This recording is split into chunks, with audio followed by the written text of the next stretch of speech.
Well, could the renewal of the North St. Lawrence Market site be in danger of being sidelined indefinitely? Demolition of the old building was halted today by a First Nations group concerned about how the archaeological assessment is being conducted. We certainly don't want to inconvenience anyone unnecessarily. However, it's just not the case anymore that they can ignore the treaty rights. Aaron Detler is with the Haudenosaunee Development Institute, which represents the interests of the Haudenosaunee Confederacy, 5 First Nations who signed a treaty in 1701. Detler says today he had no choice but to walk onto the site at around 1, forcing it to be shut down over safety concerns. Is that legal what you did? It's completely legal. I have a right to exercise my treaty rights here at any time in any fashion.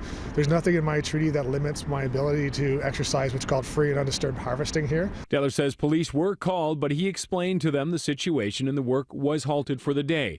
He says his group is concerned with how the city is handling the archaeological assessment of the site. There's an inherent conflict of interest where the archaeologist works for the developer, or in this instance, the construction company, and they're not necessarily there to protect the archaeology interests of First Nations. Detler says the city archaeologists aren't looking beyond the 200 or so years of European settlement at the site. What makes this one so unique? The City of Toronto is an archaeological hotspot for the Haudenosaunee. They've been here since time immemorial. We know there's significant archaeology going on. If you look over the site in the daylight, you'll see how deep the pits are going. Detler says all they want is a monitor from their group to work with the archaeologists to ensure no First Nations history is lost. He says they've been trying to make this happen, but with no luck.